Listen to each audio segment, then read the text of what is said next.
Trois écrivains. Le premier d'entre eux, Guillaume Jean, lui aussi a été un moment dans le quartier. Il est écrivain, il est journaliste, il est baroudeur aussi. Son dernier livre s'intitule Traîne savane. Guillaume Jean. Je vis à Paris depuis 22 ans. Je vais régulièrement au théâtre. Certaines représentations auxquelles j'ai assisté au Tarmac figurent parmi les meilleurs souvenirs de scène. Des pièces représentées avec un esprit, un format et une langue souvent libre et novateur. Laura Alcoba est née en Argentine, elle vit aujourd'hui à Paris, elle écrit dans ses romans, il y a beaucoup de questions de l'Argentine, mais aussi du changement de langue. Son dernier livre s'intitule La danse de l'araignée. Si le travail ne m'avait pas empêché d'être avec vous ce soir, je vous aurais dit ceci. Que par-dessus tout, j'aime les jardins où l'on découvre toujours des fleurs nouvelles. C'est loin d'être le cas de tous les jardins. Il faut que les lieux soient entre les mains de jardiniers curieux, capables de repérer les jeunes pousses, de les soigner, de leur apporter de l'eau pile au moment où elles en ont besoin, pour les aider à grandir, à trouver le chemin du soleil, puis à éclore.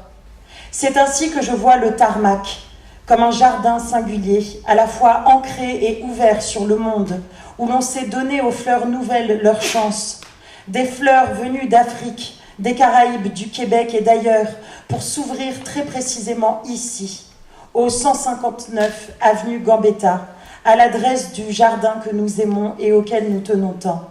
De tout cœur avec vous ce soir.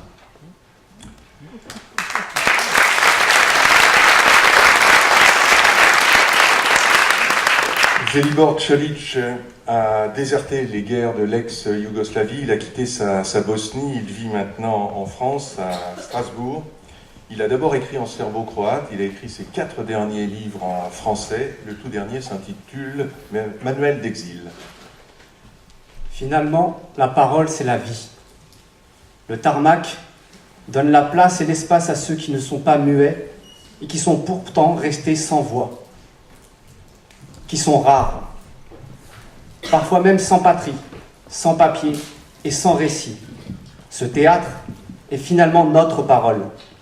Même murmuré, un mot peut se transformer en cri, et chaque mot prononcé obligatoirement meurt, sans oreille prête à l'écouter.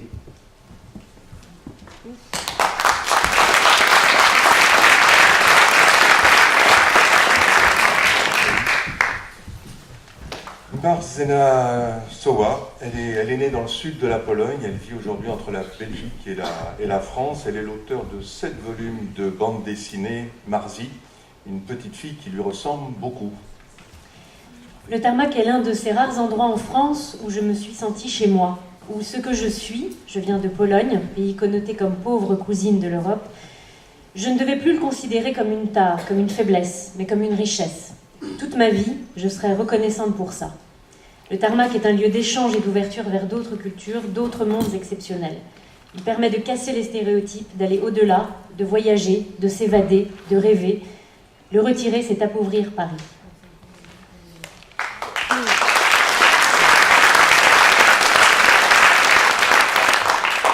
Véronique Tadjo, ivoirienne et française, elle vit désormais en Angleterre, elle est ce soir à Conakry. Elle nous adresse ce message. Le Tarmac est un lieu de découverte et de rencontres culturelles. J'y ai passé des soirées magnifiques, pleines de créativité et d'amitié. Des spectacles qui m'ont donné à réfléchir, des voix que j'ai entendues avec bonheur, des écrivains et des artistes qui se sont exprimés à cœur ouvert. Le Tarmac doit continuer à exister car le partage et les échanges d'idées venant d'horizons divers nourrissent l'art sous toutes ses formes.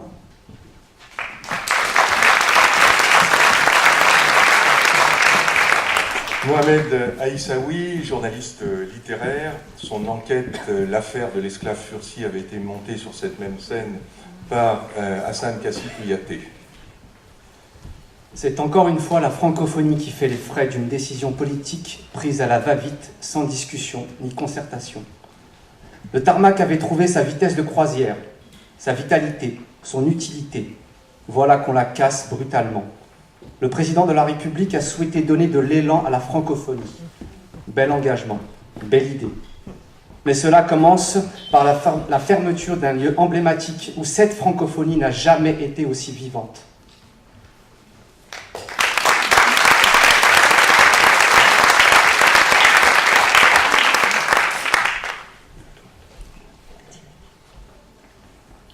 Présente pas Bernard, Jean-Pierre Thorne, tu le présentes pas? Non, je vais prendre un petit temps. Alors si, Jean-Pierre Thorne, allez, Jean-Pierre Thorne. Allez, Jean-Pierre Thorne. Allons-y. Jean-Pierre Thorne est réalisateur et documentariste.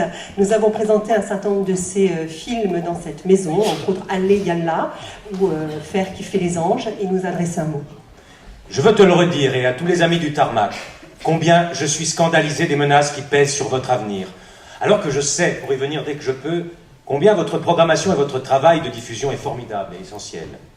À l'heure où le racisme et le fondamentalisme minent le lien social de la République, où l'avenir passe justement par un dialogue fécond entre les cultures d'Afrique, des Antilles et d'Europe, la menace de censure par le ministère de la Culture de l'équipe du Tarmac est intolérable et relève d'un autisme total à rebours de l'histoire du monde. À fond solidaire à vos côtés.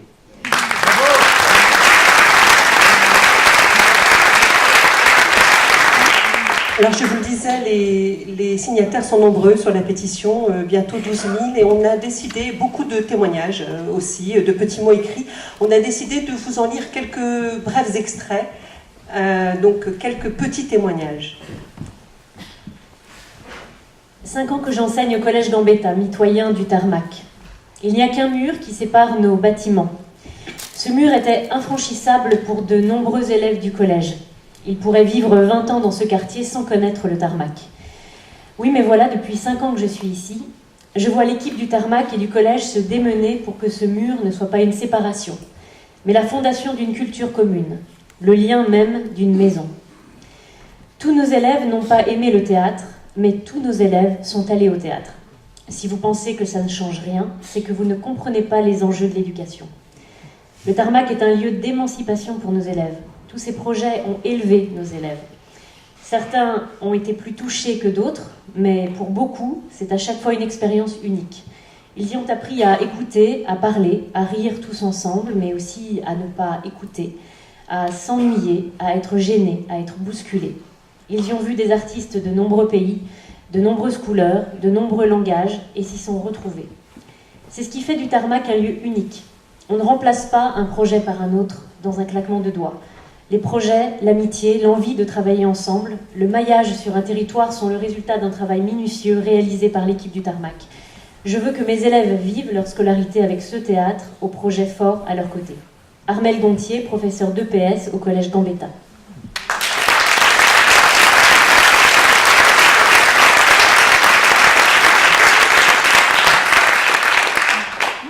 Le Tarmac offre aux enfants du quartier 20e une formidable ouverture sur le monde des arts.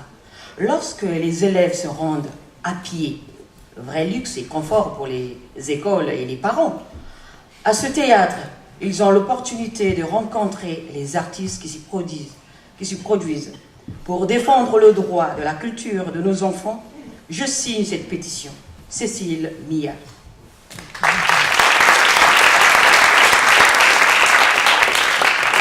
Mes 3 enfants ont assisté à des représentations théâtrales au Tarmac. Ma fille a même présenté une pièce avec sa classe. Ce théâtre participe à la vie du quartier et enrichit son contenu culturel. Alem Perigo-Osni.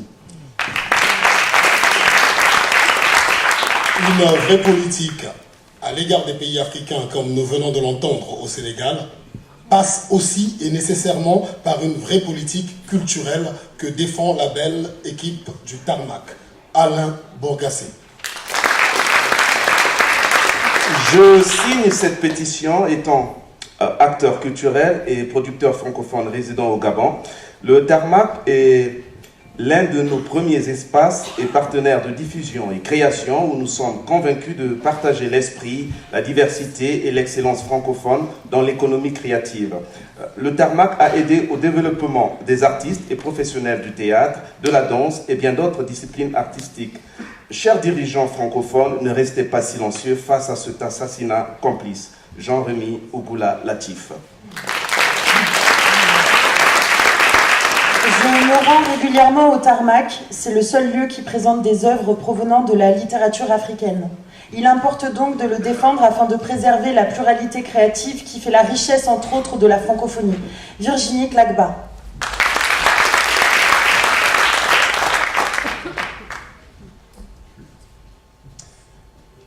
Je suis belge francophone, ouvert vers toutes les cultures francophones de l'Europe, à l'Afrique et au Canada. Le tarmac est la terre d'accueil naturelle de ce projet. Sa suppression autoritaire nous semble injustifiée et donne un très mauvais exemple pour des politiques semblables dans tous les pays francophones. Christian Jade. Je signe en tant que ex-inspectrice de la danse, un temps référente de DEFA. Comme telle, j'ai pu observer l'absence criante de représentation des Outre-mer en métropole. Le tarmac est un des rares lieux repérés gardant lui sa mission. Elisabeth Didier. Un lieu culturel qui œuvre de manière engagée dans un territoire avec ses publics ne peut pas disparaître. Ce serait un grand échec des pouvoirs publics. Flavia Cellier. Le tarmac apporte beaucoup à notre quartier et aux établissements scolaires environnants, notamment le collège Gambetta. Le fermer serait une très mauvaise idée. Je soutiens le personnel du tarmac dans leur lutte pour la survie de ce lieu unique à Paris. Mohamed Sadli, président de la FCPE 20e arrondissement. Au-delà de sa très belle programmation, le tarmac a développé de multiples liens partenariaux avec les institutions locales dans le conservatoire qui a permis des rencontres extraordinaires des jeunes avec des grands artistes. Cette décision n'est pas respectueuse du magnifique travail accompli. Emmanuel Auriol, directeur du conservatoire, Georges Bizet, 20e arrondissement. Il est bien triste qu'un lieu artistique dédié à la francophonie soit en péril. A-t-on mesuré les conséquences sur les artistes? François Campanon, conseiller artistique francophone.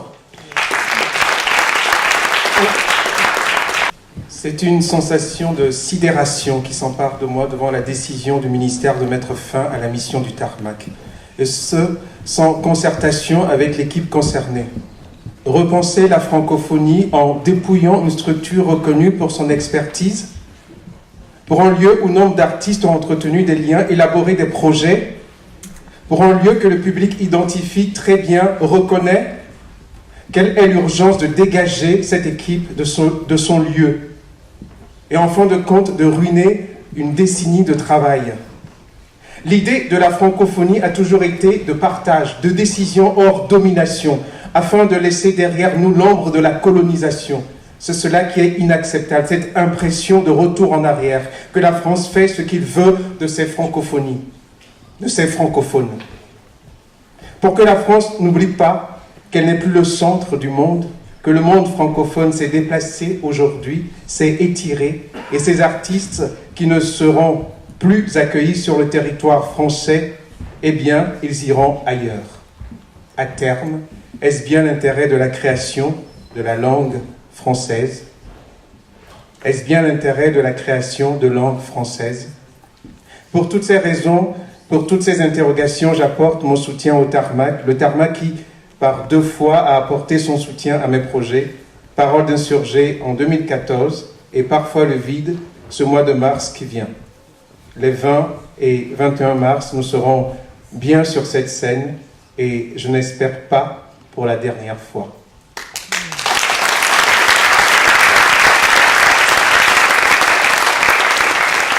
Matei Vichniac, il est né en Roumanie, il est sans doute le dramaturge francophone le plus joué, en tous les cas à Avignon. L'an dernier, son texte « Paysage de nos larmes » était joué ici même. Je ne peux pas venir lundi, je suis impliqué en ce moment dans une aventure théâtrale en Roumanie.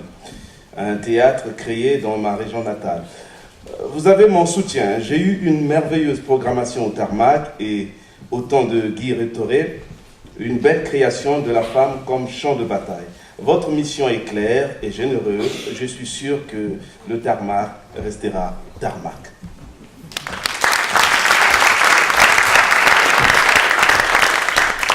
Sidi Bébé, journaliste, auteur de livres et rédacteur en chef Pour les jeunes lecteurs, elle est aussi l'auteur de Mon Royaume pour une guitare, un hommage à son père, Francis Bébé.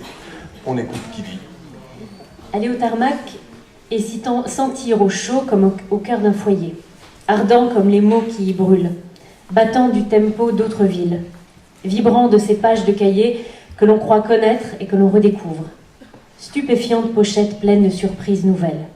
S'égarer là, en ce caravansérail, laisser les émotions glisser en soi comme s'insinue le sable, et suivre ensuite, une fois le rideau baissé, la route des idées neuves qui nous ont ébranlés.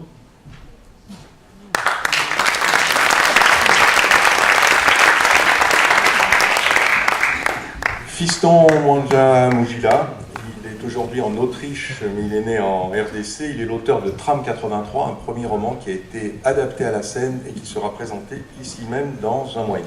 Voilà, il a été accueilli en résidence pendant une année dans cette maison il y a quelques années. Je me permets d'être simple et d'individualiser mon propos.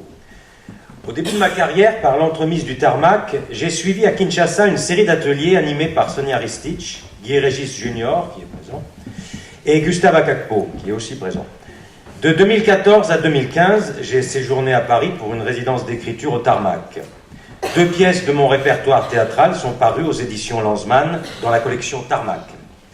Le Tarmac accueille le mois prochain l'adaptation de mon roman Tram 83. Ce merveilleux espace abrite les voix et les imaginaires du Sud, et d'ailleurs en est une plaque tournante en France. Il est tout simplement malvenu de mettre à la rue ce magnifique théâtre francophone. D'où ma pierre de protestation face à ce projet de déforestation culturelle.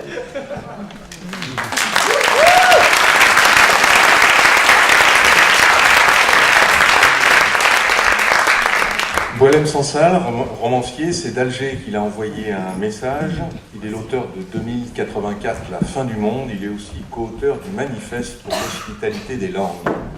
Un théâtre qui ferme, ou un cinéma, ou une librairie est le signe de quelque chose de grave. Dans certains pays, on trouverait ça logique.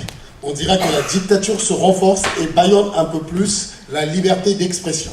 Dans un État mafieux, on dira que les propriétaires de ces lieux de culture ont refusé de payer leur protection, ou qu'on veut les chasser pour installer à la place des commerces plus rentables, un tripot, un débit de drogue, un hôtel clandestin. Dans d'autres pays, on dira que ces lieux de culture et de sédition sont incompatibles avec le dogme religieux en vigueur et qu'ils détournent les croyants de leurs devoirs. Dans d'autres pays, on parlera d'un complot qui on sait pour abêtir le peuple et élargir la sphère mondialiste, puisqu'il est prouvé qu'il n'est nul besoin de culture pour faire de bonnes affaires. Il y a aussi des pays où on peut faire n'importe quoi, par bêtise, par ignorance, par mégarde. Que dire lorsque cela se passe en France, qui, jusqu'à plus ample démonstration, reste quand même le pays par excellence de la liberté, de la culture, de l'ouverture, de la tolérance, de la diversité et j'en passe? Franchement, et compte tenu des informations que j'ai sur l'affaire du Tarmac, je n'ai rien à dire. J'en reste quoi? Boucher, bée, bras, ballon. Mon cerveau refuse de comprendre les raisons officielles invoquées pour expliquer ce forfait. Si la France ne veut plus des francophones, qu'elle le dise clairement. Ils iront voir ailleurs, ils se feront anglophones, russophones, hispanophones, ce qui entraînera à terme la mort du français. Alger, 7 février 2018, Boualem Sansal, écrivain francophone en colère.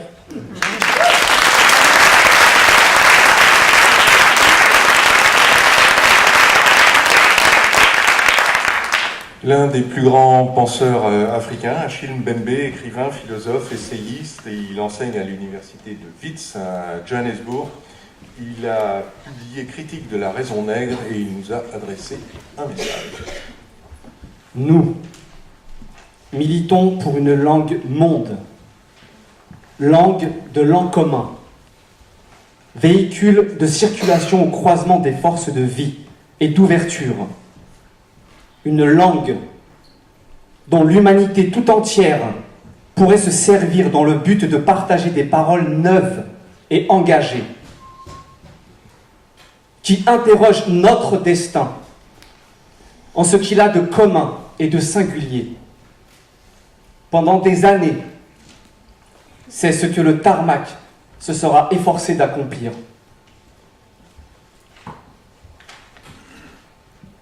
Mettre patiemment nos mondes en relation, Alors, Monsieur le Président Macron, dites-nous, où irons-nous chercher la force de refaire ce qui est en train d'être défait?